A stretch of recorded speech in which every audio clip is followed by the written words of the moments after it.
Hi, I'm Aletha with WTI, and this is my AUOON clip-on strainer. It has these clips that will clip onto any pot, any pan, or any bowl.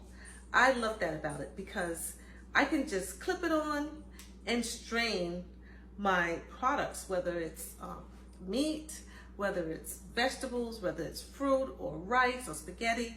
This product does the job.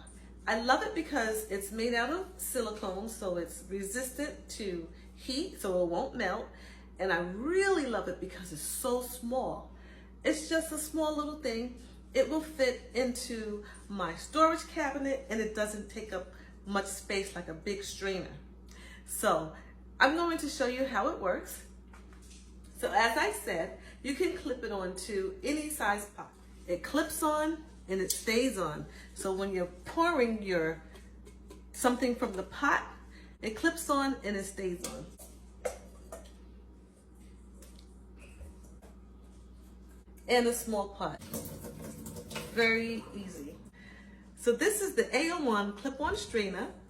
It's silicone, it's heat resistant, it clips onto any size pot, and it fits into a small space. I highly recommend it, and that's my point of view.